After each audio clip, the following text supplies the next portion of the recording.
अच्छा चलो बात बंद करो, सुनो। अच्छा बात ये है पीजीबीपी का, तुमने समझ बना के एक चीज़ नोटिस किया ही होगा, जो लोग होमवर्क बनाया था, है ना, कि हर एक समय ना सेम सेम एडजस्टमेंट तुमको मिलेगा, करीब करीब हमेशा सेम एडजस्टमेंट। देखना क्वेश्चन में गिना चुना 4-5 एडजस्टमेंट है, गिना चुना। एक तो फाइन वाला, ठीक है, वो फाइन पेड टू कोई भी लॉ और वायोलेशन वगैरह वगैरह के लिए फाइन पे कर दिया, तो वो क्या कर देते हैं हम लोग, ऐड कर देते हैं। उसके बाद दूसरा एडजस्टमेंट सबसे ज़्यादा इंपॉर्टेंट है, वो ओवर वैल्यूएशन वाला, स्टॉक वाला, कि ओपनिंग स्टॉक ओवर वैल्यू हो गया और क्लोजिंग स्टॉक ओवर वैल्यू है। अगर तुमको समझ, कल जो समझाए थे वो अगर तुमको समझ में नहीं भी आता है तो भी ये याद रख सकता है तुम कि ओवर कैलकुलेशन तो याद ही रहेगा। अगर 5% ओवर वैल्यू है तो क्या करेंगे, इंटू 5/105 जो आएगा। अगर ओपनिंग स्टॉक ओवर वैल्यू है, ठीक है, अगर ओपनिंग स्टॉक ओवर वैल्यू है तो वो ऐड में चल जाएगा, और क्लोजिंग स्टॉक ओवर वैल्यू है माइनस, बस खत्म। समझाने के बाद तो कल समझा ही दिए थे।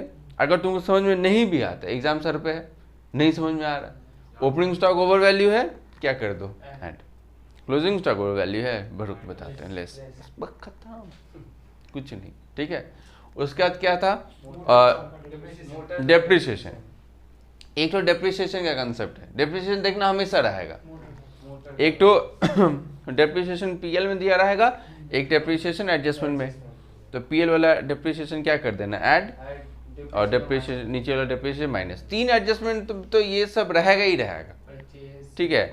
अब कैश 10 परचेज, 10,000 से ज़्यादा का कैश परचेज है, ऐड, सिंपल। हाँ, समझ तो नहीं समझ में आया तो बता देंगे, लेकिन ये सब समझा, ये सब है। और तुम अगर मान ले 5 एडजस्टमेंट देता है, या फिर 5 देता भी नहीं है, 2, 3, 4 देता है ज़्यादा से ज़्यादा, ये 4 में से अगर तुम 3 भी सही कर दिया ना, तो 10 मार्क्स का क्वेश्चन में से तुमको 7-8 मार्क्स मिल जाएगा। क्या खराब है, छोड़ेंगे तो ही ना, थ्योरी तो ही ना करेंगे, यही करेंगे, 10 में से 7-8 तो मिलेगा। समझ में आ रहा है बात। अच्छा, लास्ट क्लास में हम जो कराए थे उसमें हम तुमको एक वो वाला सम्स कराए थे जिसमें से क्या निकाल के देता है, वो लोग नेट प्रॉफिट निकाल के दे देता है। हम लोग कैलकुलेशंस नेट प्रॉफिट में कुछ ऐड कुछ माइनस करते हैं, ठीक है। तो आज हम लोग करेंगे दूसरा टाइप का सम जिसमें रिसिप्ट दिया हुआ रहेगा और पेमेंट दिया हुआ रहेगा, ठीक है। इसी 2 तरीका में से कोई एक क्वेश्चन आएगा एग्जाम में, या तो एक पीएल नेट प्रॉफिट एडलेस जैसे लास्ट क्लास में किए थे, या फिर आज जैसा सम्स करने वाले वैसा सम। क्वेश्चन नंबर 12 में आ जाओ। 2015 में ये क्वेश्चन आया था और ये क्वेश्चन करने के बाद अगर टाइम मिलेगा तो हम लोग कल जो क्लास में एक सम्स किए थे उसका भी एक सम्स अभी कर लेंगे, ठीक है, मतलब एडलेस वाला भी सम्स कर लेंगे। आओ, नहीं है 2015 क्वेश्चन नंबर 12 पहले सम्स बनाते हैं। बोला CA Arijit Mukherjee is a practising chartered accountant. ये 2 बात याद रखेगा हमेशा, या तो तुम्हारे क्वेश्चन में एक चार्टर्ड अकाउंटेंट के बारे में बोलेगा या तो एक डॉक्टर के बारे में बोलेगा, ठीक है। तो चार्टर्ड अकाउंटेंट का मेन काम क्या होता है, बोलो, चार्टर्ड अकाउंटेंट क्या काम करता है, अकाउंट्स का काम करता है या ऑडिट का काम करता है, टैक्स का काम करता है, ये सब उसके लिए नॉर्मल है। एक चार्टर्ड अकाउंटेंट जा रहा है कॉलेज में गेस्ट बनने, गेस्ट लेक्चरर बनने या फिर वो एग्जामिनर बनने, ये सब चार्टर्ड अकाउंटेंट करता नहीं है। ये सब चीज़ से अगर उसका इनकम है तो याद रखना ये उसके लिए इनकम फ्रॉम अदर सोर्सेस है। चार्टर्ड अकाउंटेंट का काम क्या है, पेपर वर्क, ऑडिट वर्क, ये सब सारा का सारा काम जो है वो चार्टर्ड अकाउंटेंट का, ये उसके लिए नॉर्मल है। और खर्च जानता ही है, चार्टर्ड अकाउंटेंट लोगों को अपना ऑब्वियसली अगर ऑफिस खोला है तो उसके स्टाफ होगा, उसको सैलरी पे करेगा। चार्टर्ड अकाउंटेंट लोगों के पास एक लाइसेंस नंबर होता है, चार्टर्ड अकाउंटेंट हो चाहे डॉक्टर हो, दोनों के पास लाइसेंस नंबर होता है।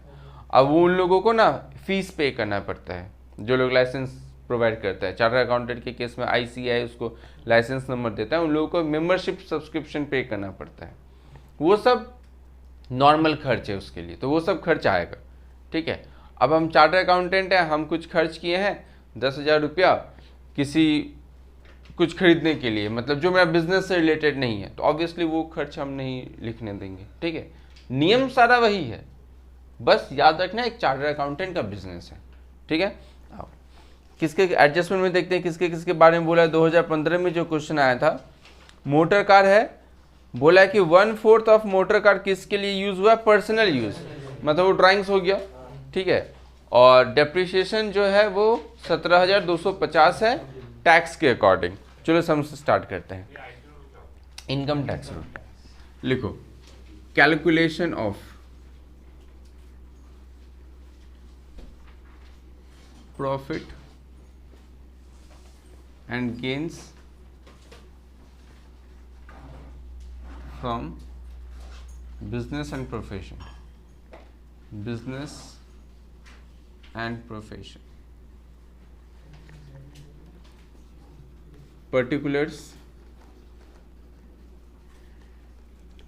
details, amount। यहाँ पे प्रॉफिट निकाल के नहीं दिया हुआ रहता मेरे को, तो हम यहाँ पे एक ठो लिखते हैं रिसिप्ट, मतलब जितना मेरा इनकम हुआ है वो पहले लिखेंगे, फिर एक्सपेंस माइनस कर देंगे तो मेरा इन प्रॉफिट आ जाएगा। देखो रिसिप्ट साइड में देखते हो, हम लोग चार्टर्ड अकाउंटेंट है, ठीक है। चार्टर्ड अकाउंटेंट के लिए जो नॉर्मल होता है बस वही लाएंगे। रेडी है सब? चलो रिसिप्ट,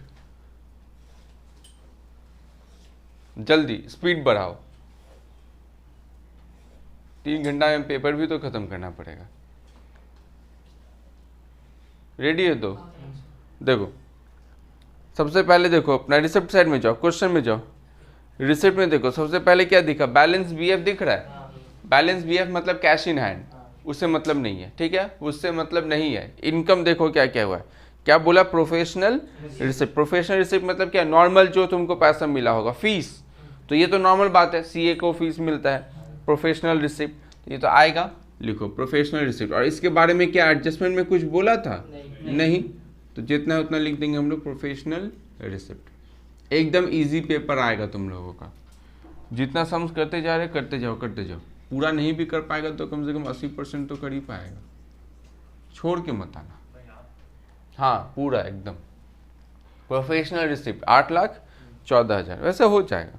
कुछ हम लोग छोड़े कहाँ है, छोड़े थोड़ी ना है कुछ, क्यों नहीं कर पाएंगे। इनकम फ्रॉम अकाउंटिंग वर्क, तो ये तो नॉर्मल बात है। Income from accounting work 40,000।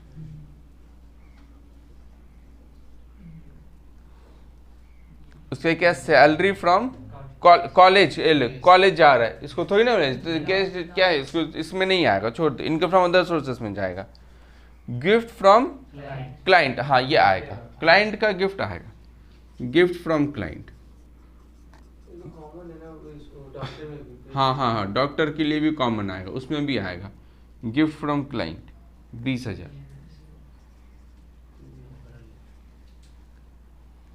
Examiner remuneration आएगा क्या? नहीं आएगा, छोड़ दो। मतलब इनकम में तो हो गया, कितना हो गया, 8,54,000 और 20 8,74,000। अब एक्सपेंस का बात करते हैं। जो इनकम आएगा नहीं उसको लिखेंगे ही नहीं, प्रॉफिट थोड़ी ना है मेरे पास। एक्सपेंस, प्रॉफिट तो हम लोग निकालेंगे। एक्सपेंसेस में देखना वही एक्सपेंस लाएंगे जो नॉर्मल है। सैलरी टू स्टाफ आएगा ही, ऑफिस में तो स्टाफ काम करता है, सैलरी टू स्टाफ। कितना सैलरी है? 2,79,500, तो 2,79,500। उसके बाद क्या है, प्रोफेशनल एक्सपेंस, तो प्रोफेशनल एक्सपेंस आई गई।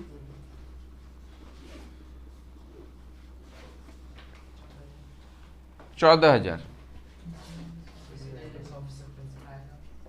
मिसलेनियस ऑफिस एक्सपेंस आएगा, मिसलेनियस ऑफिस एक्सपेंस 8,000।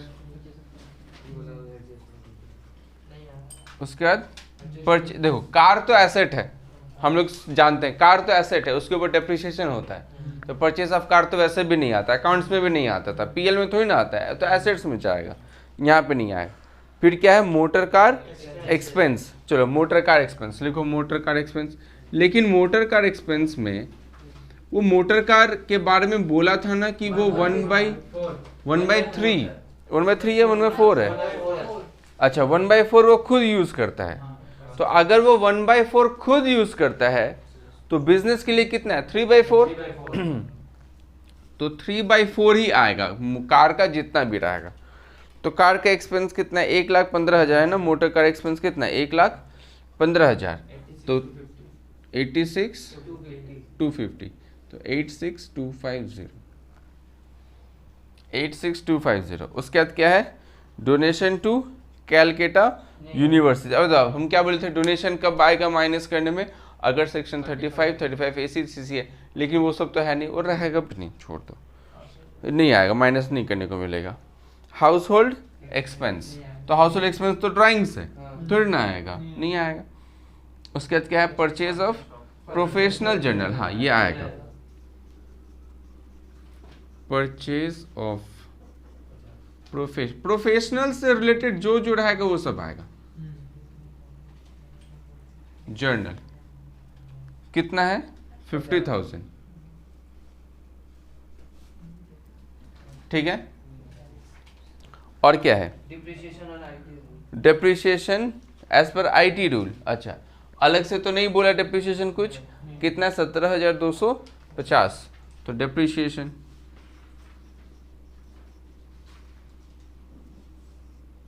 कितना, 17,250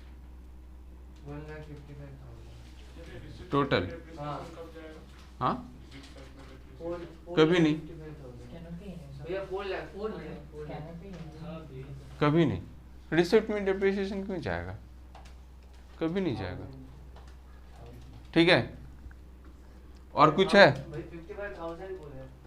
हाँ तो अच्छा 250 नहीं है क्या, हाँ ठीक है, 4,55,000 ठीक, माइनस करके 4,19,000, 4,90,000। तो हम लोगों का प्रॉफिट कितना हो गया, PGBP टैक्सेबल PGBP हो गया 4,90,000, खत्म हो गया। 10 मार्क्स का क्वेश्चन है ये, खत्म, 10 में से 10 में से 10 खत्म हो गया। अभी ऐसा क्वेश्चन आ रहा है, तुम लोग बोलेगा लास्ट क्लास में तो आप सम बना के डरा दिए थे, कि घटिया सम बनवा दिए थे, तो वो 2008 का क्वेश्चन था ना, वो क्वेश्चन कब का था, 2008 का। तो 2008 के टाइम पे CU का पेपर बनता भी था उस लेवल का। अभी पेपर उतना हार्ड नहीं बनता है, पेपर एकदम इजी। और तुम लोगों का तो सिलेबस को लेके बहुत ये है ना, तो तुम लोगों का पेपर भी इजी ही रहेगा, हार्ड नहीं रहेगा। हाँ CU के बचाव भी तो था, प्रोटेस्ट करना। लेकिन पता नहीं देखते ना, हम क्यों बनाएंगे, हम नहीं बनाते, वो CU का टीचर लोग बनाते। अच्छा क्वेश्चन नंबर 13, चलो ये तो हम लोग कौन सा सम कर लिए, 2015। चलो एक तो लास्ट क्लास में जिस टाइप का हार्ड लगा, क्या हार्ड है ये, 10 में से 10 नहीं आएगा, इसमें 10 में से 15 आ जाएगा। क्वेश्चन नंबर 13 पे आ जाओ, ये 2016 का भी सम्स कर लेते हैं। 2016 अच्छा बन गया, तो 2019 का करवाएं क्या, 2019 का क्वेश्चन इसमें नहीं था ना, 2019 हाँ PDF में होगा, देखते हम अभी ग्रुप में भेज दे रहे हैं 2019 का क्वेश्चन, 2019 का क्वेश्चन अभी कर लेते हैं, ठीक है, हम अभी ग्रुप में भेज दे रहे हैं। एक मिनट, ये हम लोग कौन सा बना लिया, 2015 का सम बना लिया। अच्छा ऐसा, या फिर ऐसा ही क्वेश्चन एक तो और करेगा तुम लोग खुद से, एक काम करते, ये एक तो CA का किए ना, एक तो आओ एक CA को देख लिया, डॉक्टर को भी देख लेते हैं, डॉक्टर को भी देख लेते हैं, डॉक्टर को खोजो तो,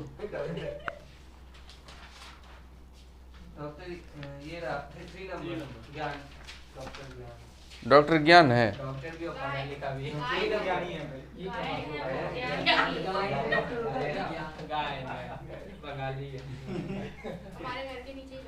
उसी का एक और नहीं आता करके। अच्छा यही है और नहीं है क्या? और है ना, तो 9 नंबर में वो अकाउंट 6 नंबर में भी है, 6 नंबर। हाँ लेकिन 6 नंबर जैसा क्वेश्चंस नहीं देगा तुम लोग का। और भी है, 9 भी है ना, 9 नंबर भी तो है। क्या वो चाहते हैं? अरे 9 नंबर बनाओ, 9 नंबर टोटल इनकम का सम से। 9 नंबर कौन से ईयर का क्वेश्चन है? 2013। ऑडिट फीस मतलब नॉर्मल, हाँ आएगा ये भी, लेकिन चार्टर्ड अकाउंटेंट ही है। क्या करेगा, 9 बनाएगा या इधर डॉक्टर का बनाए? 6 नंबर बनाओ, एक तो डॉक्टर का बनाते हैं, 6 नंबर बनाओ। 6 नंबर 2011 का क्वेश्चन है ये। पहले तुम लोग ट्राई करो, ठीक है, 5 मिनट देते हैं, तुम लोग ट्राई करो, उसके बाद हम बनाएंगे, ठीक है। 5 मिनट नहीं, कितना, 10 मिनट काफ़ी है, तो 10 मिनट देते हैं, 10 मिनट में पता चल जाएगा तुमसे होगा कि नहीं। 2011 का क्वेश्चन, 2011 ऑनर्स, क्वेश्चन नंबर 6। हाँ इसका भेजा है, पूरा भेज दिया। देखो क्वेश्चन नंबर 6। अच्छा अब हम बनाते हैं, ठीक है। रिसिप्ट है और पेमेंट है, तो पहले रिसिप्ट का कैलकुलेशंस करते हैं। लेकिन ये कौन है, डॉक्टर, तो हम लोग अभी डॉक्टर बन के सोचेंगे। सबसे पहले क्या, एग्जामिनर फीस, तो एग्जामिनर फीस तो डॉक्टर का होता नहीं है, ठीक है, छोड़ दो। फिर क्या, विजिटिंग फीस, हाँ विजिटिंग फीस तो होता है। क्या विजिटिंग फीस के लिए नीचे कुछ बोला था?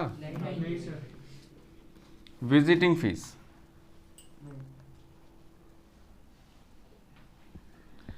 कितना है, विजिटिंग फीस तब 1,20,000, तो 1,20,000 डिटेल्स में, ठीक है। अच्छा फॉर्मेट मालूम है ना, ये मेरा डिटेल्स चल रहा है, ये अमाउंट, ठीक है। तो विजिटिंग फीस लिख दिया 1,20,000। उसके बाद क्या है, सेल ऑफ मेडिसिन आएगा, सेल ऑफ मेडिसिन 2,40,000। उसके बाद क्या है, salary as a part time lecturer नहीं आएगा। गिफ्ट रिसीव फ्रॉम पेशेंट आएगा,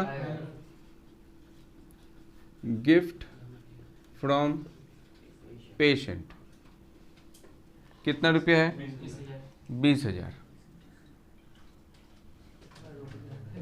उसके बाद क्या है, कंसल्टेशन फीस आता ही आएगा ही, डॉक्टर से तो कंसल्टेशन हो गई।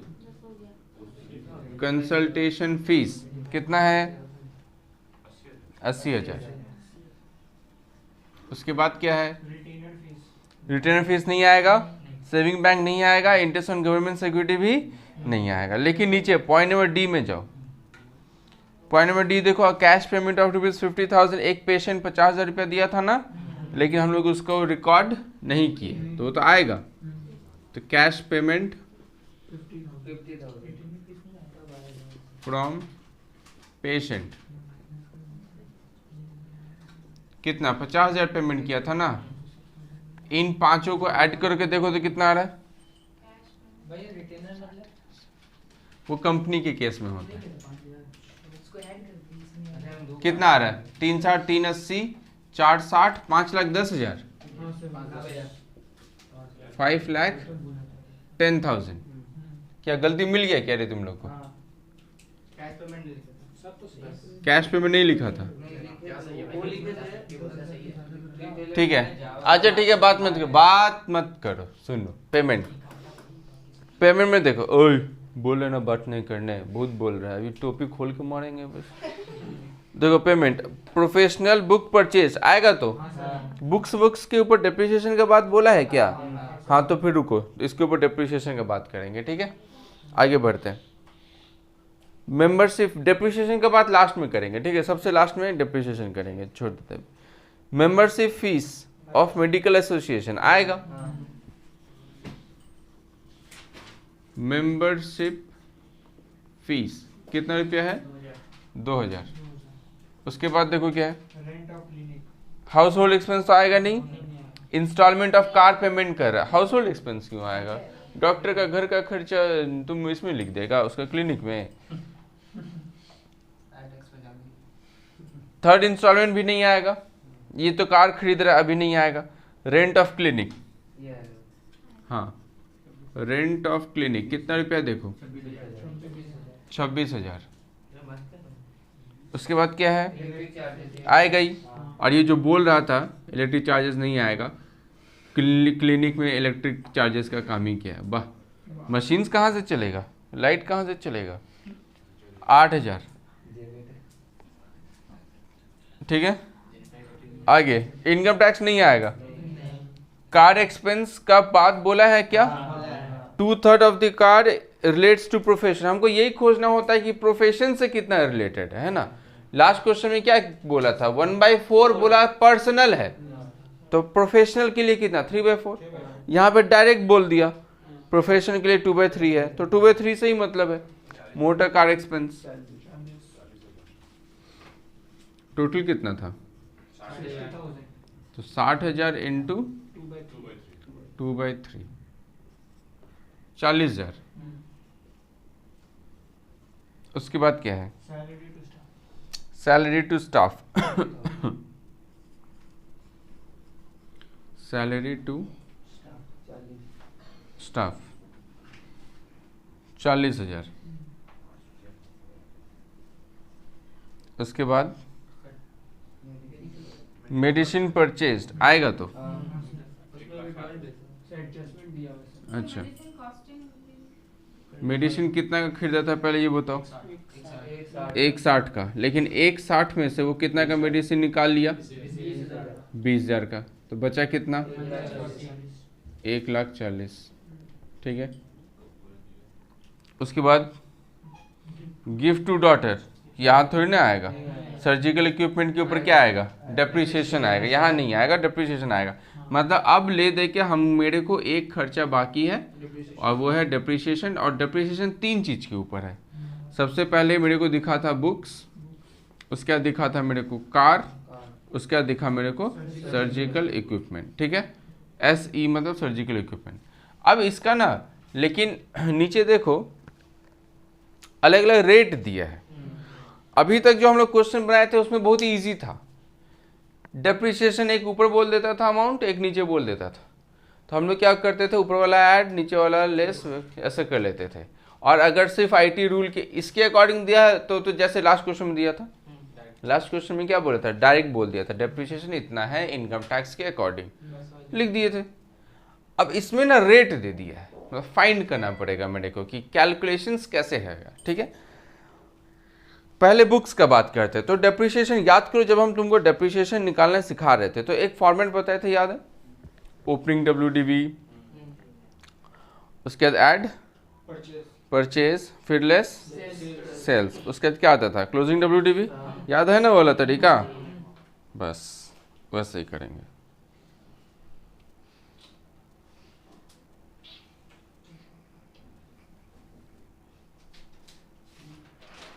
चलो तो यहाँ पे बुक बना लिए, यहाँ पे बुक का कैलकुलेशन कर लेंगे। फिर क्या बनाए, कार, फिर क्या बनाए, सर्जिकल इक्विपमेंट। ठीक है, फॉर्मेट कैसे चलेगा, ओपनिंग WDV लिखेंगे, ऐड परचेज लिखेंगे, माइनस सेल, फिर आ जाएगा मेरा closing WDV। Rate of depreciation मेरे को दिया हुआ है, रेट ऑफ डिप्रिसिएशन और क्लोजिंग WDV को इनटू कर देंगे तो मेरे को डिप्रिसिएशन मालूम चल जाएगा। यस, ऐसे करके अपने कैलकुलेशंस करेंगे। हाँ, एकदम साफ सुथरा बनना चाहिए। लाइन भी टान दे रहे जिससे कि लिखने के टाइम मेरा ऊपर नीचे ना हो, तुमको सही ढंग से दिखे भी। ठीक है, दिख रहा है सबको? चलो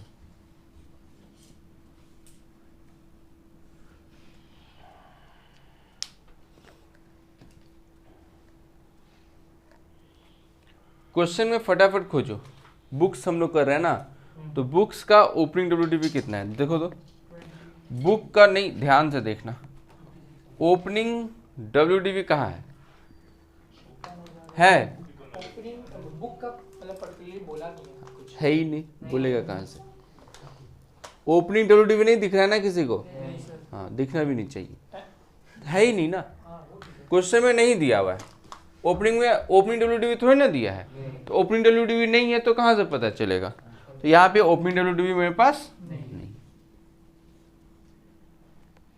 फिर खोजो फटाफट, परचेज कितना किए देखो तो, 20,000। मिला सबको? हाँ सर। पेमेंट साइड में दिखेगा, जिसको नहीं मिला पेमेंट साइड में देखो दिखेगा परचेज, प्रोफेशनल बुक परचेज कितना का परचेज किए हैं? 20,000।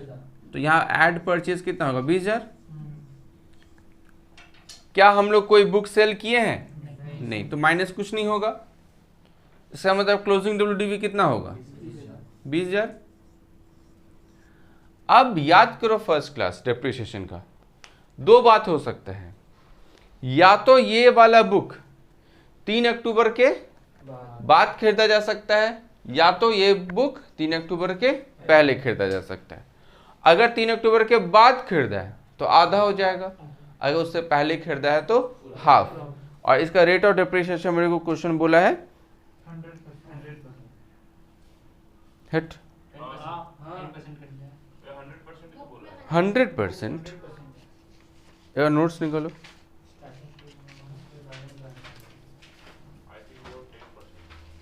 नहीं 10% नहीं होता।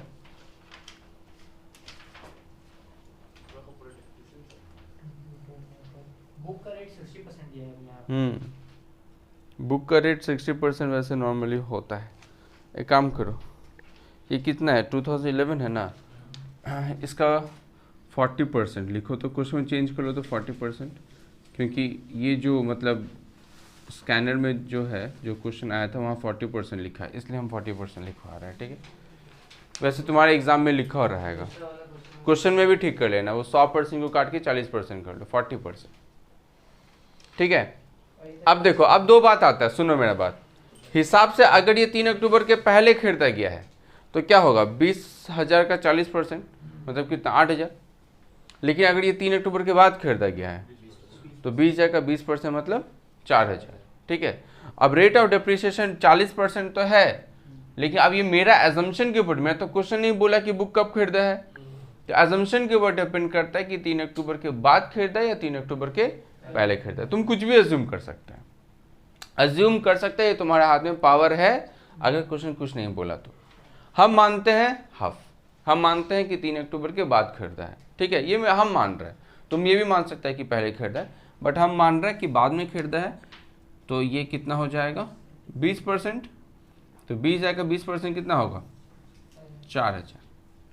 तो आंसर सेम आएगा सर, क्या आंसर सेम आएगा? तो एज्यूम करने से नहीं आंसर कैसे सेम आएगा? आंसर में तो चेंज हो गई एजम्पशन के अकॉर्डिंग। तो डेप्रिसिएशन कितना हो गया बुक्स का? 4,000, ठीक है? उसके बाद सर्जिकल इक्विपमेंट भी कर लेते हैं, कर सकते हैं।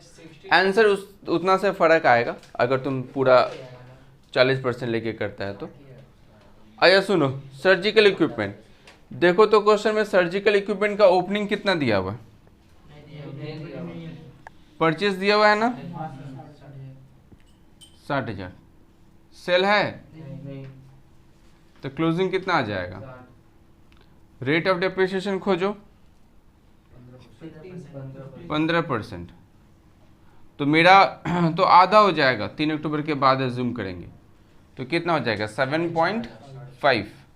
60,000 का 7.5 4,500, तो 4,500 बच गया कार। अब कार के बारे में बात करते हैं। मेरा ईयर कौन सा चल रहा है? 21, 22। ध्यान से सुनेगा, मेरा बात ध्यान से समझना। मेरा ईयर कौन सा चल रहा है? 21, 22। मतलब ईयर है मेरा ये 21, 22। इस ईयर में हम लोग एक पेमेंट कर चुके हैं, कितना? 60,000 का, और ये कौन सा पेमेंट था? थर्ड, ठीक है? अब इसका मतलब एक और पेमेंट का, ये थर्ड था तो इसका मतलब सेकेंड भी पेमेंट किए होंगे। कि कौन से ईयर में पेमेंट किए होंगे? 2021 में। मंथली भी तो पेमेंट हो जाता है। इंस्टॉलमेंट ईयरली होता है। हायर परचेज सेमेस्टर 4, सेमेस्टर 4 भी नहीं, कितना 3, सेमेस्टर 3 हायर परचेज, ठीक है। ईयरली होता है, हमको मालूम है ऑनलाइन प्रोडक्ट है, तुम लोग को नहीं पता, ठीक है, लेकिन इंस्टॉलमेंट हमेशा ईयरली होता है, ठीक है। 21, 22 60,000, उससे पहले कितना होगा, सेकेंड इंस्टॉलमेंट कौन सा ईयर में हुआ होगा, 2021 में, और उससे पहले कौन सा हुआ होगा, 1920। यहाँ पे कौन सा पेमेंट हुआ होगा, फर्स्ट इंस्टॉलमेंट। इसका मतलब 60 60 60 1,80,000 पेमेंट किए हैं, हमको उससे मतलब नहीं है, लेकिन हमको ईयर से मतलब था, इसलिए हम तुमको ईयर दिखाएं, क्योंकि यहाँ पे 1920 में एक डेप्रिसिएशन गया होगा।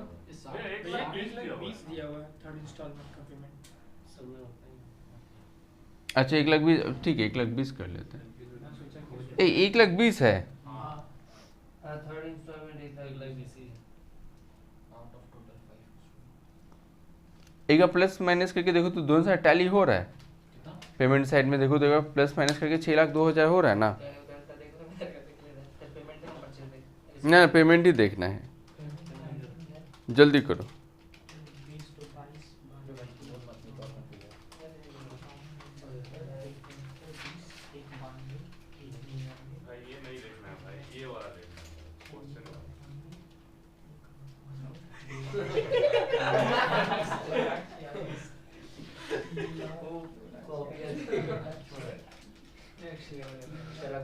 चला 2,000 है तो ठीक है, ठीक है। वो 60,000 तब एक्चुअली यही वाला क्वेश्चन 2011 में आया है और यही वाला क्वेश्चन 2009 में भी आया है। तो जो फिगर्स है ना, फिगर्स को बस चेंज कर दिया था। 1,20,000 को क्या कर दिया है, 60,000, इसलिए हम 60,000 लिख दिए। ठीक, कोई बात नहीं, 1,20,000 है तो 1,20,000 लिख लेते हैं, इसमें क्या है, बाद बाकी तो ठीक ही है।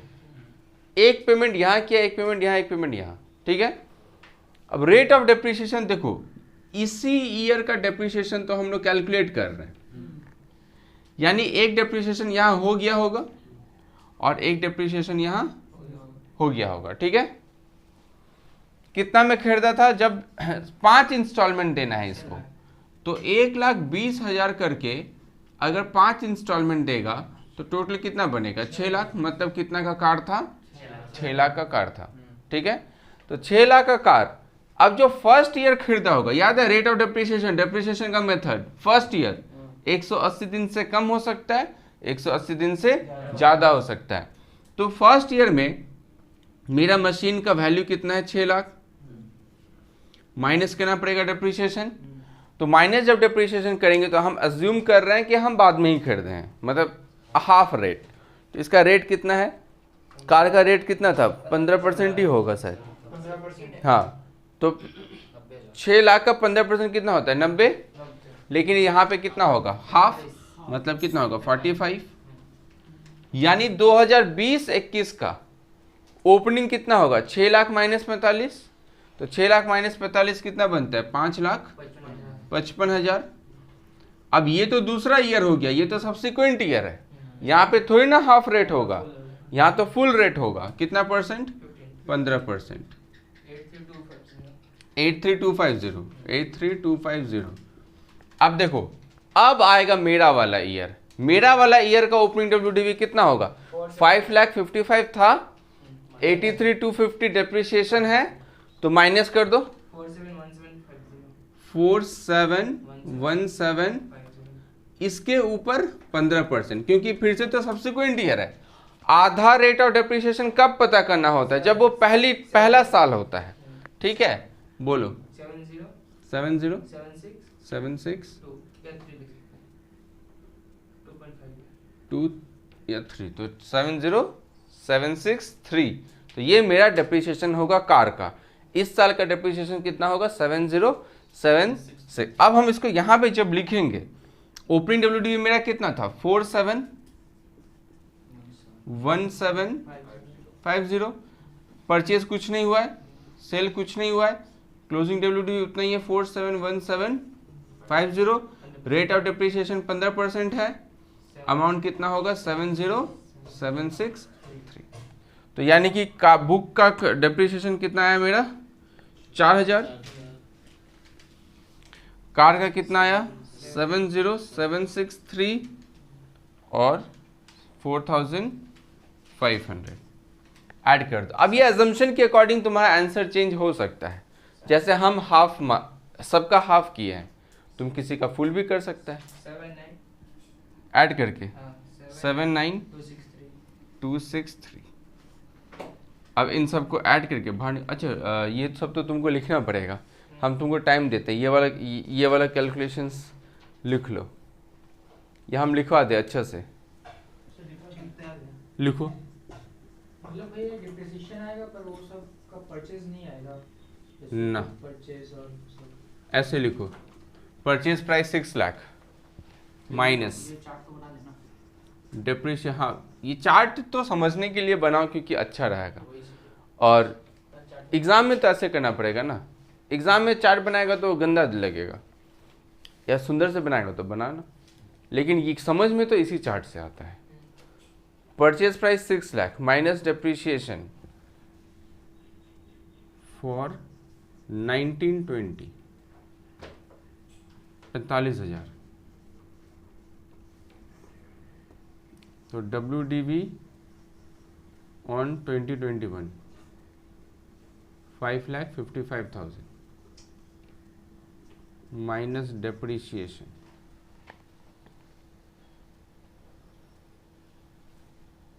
5,55,000 का 15% 83250।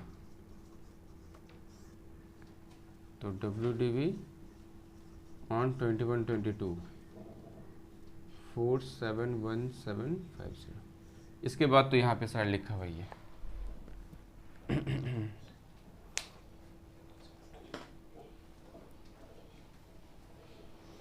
फटाफट लिख लो इसको, अच्छा से लिखना,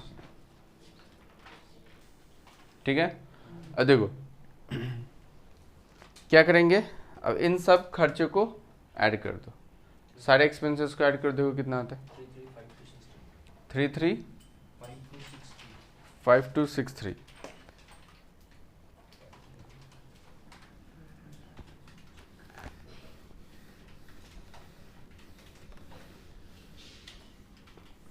हाँ जो कार और सर्जिकल इक्विपमेंट्स के बारे में तो लिखिए, मतलब हाँ उसका जो उसमें डिटेल्स में नहीं लिखेंगे, बाहर लिखेंगे। डिटेल्स में लिखे ना, बस हम उसको एक तो और अंदर में थोड़ा लिख के ऐड करके बाहर निकालें। फिर अब इन सबको ऐड करके यहाँ लिखेंगे, कितना आ रहा है बोलो तो, ऐड करके 3263 335263 माइनस करो 174737। ये होगा तुम्हारा टैक्सेबल PGBP। ये जो आंसर जो दिया हुआ है ना वो 60,000 वाला दिया हुआ है, ये तो 1,20,000 वाला फिगर है ना क्वेश्चन। जो आंसर दिया हुआ है वो 60,000, जैसे हम जो कर रहे थे ना 60,000 करके, तो हमको लगा तो वो वाला है, लेकिन वो वाला नहीं। आंसर क्वेश्चन में हम 1,20,000 वाला फिगर दिए हैं, बट आंसर 60,000 वाला फिगर दिया है, इसलिए वो आंसर वैसा है, ठीक है। हाँ रेट भी हो सकता है फुल हो, 100% लेके क्या हो, ठीक है। चलो तो ये हम तुमको कौन सा क्वेश्चन अब तो कर पाएगा, रेट कुछ भी हो, कैसे सम्स तो ऐसे ही बनेगा, मतलब तुम्हारा 40% रहेगा तो इस हिसाब से हो सकता है 100% लेके भी आंसर दे सकता है, ऐसा कोई ठीक नहीं है। अगर जैसे बुक का और ये सर्जिकल इक्विपमेंट डिप्रिसिएशन दिया होता, अगर ये नहीं रहता परचेज होता प्रोफेशनल यूज के लिए तो भी ऐड नहीं करते हम लोग।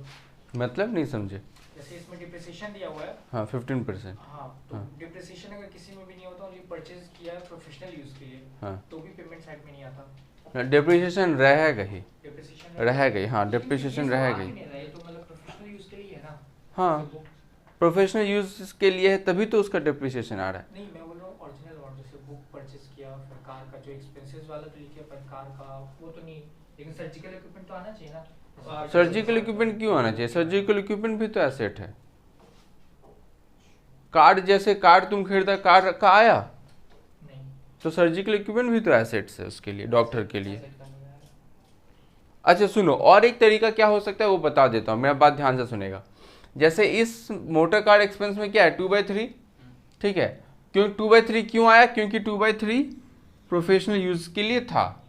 वैसे ही जो डेप्रिसिएशन है, देखो डेप्रिसिएशन हम लोग पूरा लिख दे रहे हैं ना, चाहे इससे पहला वाला क्वेश्चन करूँ चाहे ये वाला करूँ, डेप्रिसिएशन हम क्या कर रहे हैं, पूरा कार का जितना है वो पूरा लिख दिए। तुम इस ये नहीं भी लिख सकता है। देखो यही सब रीज़न है जिसकी वजह से आंसर अलग अलग बुक में अलग अलग दिया हुआ रहता है, या फिर सबका आंसर डिफर कर सकता है। कार को हम यहाँ पे 70763 इंटू 2/3 भी करेंगे ना तो मेरा आंसर गलत नहीं होगा, क्योंकि कार 2/3 अगर वो ऑफिस यूज के लिए किया है तब तो डेप्रिसिएशन भी तो 2/3 ही आना चाहिए। लॉजिकली ये 2/3 ही आना चाहिए, वही ज़्यादा अच्छा है। लेकिन बहुत सारे बुक में ठीक है ये वाला अमाउंट तुमको डायरेक्ट मिल जाएगा, दिया हुआ रहता है, उतना नहीं देखा जाता है। और लास्ट वाला क्वेश्चन में हम 2/3 क्यों नहीं किए? क्योंकि उसमें डायरेक्ट डेप्रिसिएशन दिया हुआ था, depreciation as per IT tool, तो हम डायरेक्ट लिख दिए। लेकिन अगर तुम करना चाहो तो यहाँ पे 70763 का 2/3 लिखेगा तो फिर ये थोड़ा सा चेंज आएगा, ये चेंज आएगा तो ये तो हल्का सा चेंज आएगा, उसके अकॉर्डिंग तुम्हारा प्रॉफिट थोड़ा सा बढ़ेगा। लेकिन वो भी गलत नहीं किया जा सकता, समझा? वो गलत नहीं है, वो भी सही है, इनफैक्ट वो ज़्यादा सही है, क्योंकि डेप्रिसिएशन 2/3 जो है वो तो बिजनेस यूज के लिए हुआ है, तो जो भी डेप्रिसिएशन होगा उसका 2/3 ही यहाँ पे आना चाहिए। या फिर तुम ऐसे यूज रख सकते हैं दिमाग में कि जितना कार एक्सपेंस आएगा 2/3 तो डेप्रिसिएशन का 2/3 ही आना चाहिए। तो वैसे भी तुम्हारा आंसर गलत नहीं होगा, वो भी सही होगा, ठीक है? वो रूल के ऊपर डिपेंड करता है, बट वही ज़्यादा सही है। चेंज कर दूँ क्या? कितना आ रहा है इसका 2/3? 47, तो ये भी हम लिख सकते हैं। अगर ये चेंज होगा तो ये कितना होगा? तुम लोग काट के मत लिखना, ऐसे स्लैश दे के लिख लो कि वो भी हो सकता है वो भी हो सकता है। 55675 तो ये वाला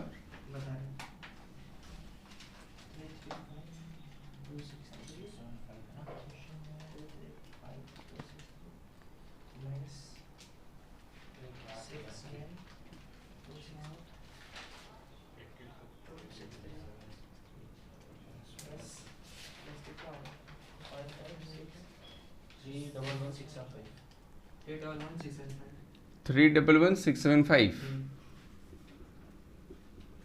उसके अकॉर्डिंग प्रॉफिट चेंज होगा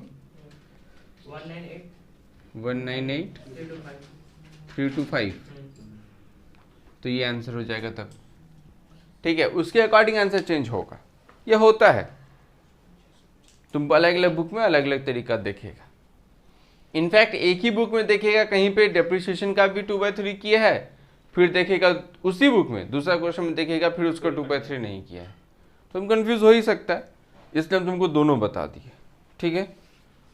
तो अब इसका स्कैनर का जितना भी रिसीव पेमेंट वाला बात था, PGBP में इस टाइप का क्वेश्चन में जो सबसे हार्ड था वो यही है, इसीलिए हम ये वाला करवा दिए क्वेश्चन, ठीक है? तो बाद बाकी जो रिसीव पेमेंट टाइप का क्वेश्चन है वो सारा तुम लोग कर लेना।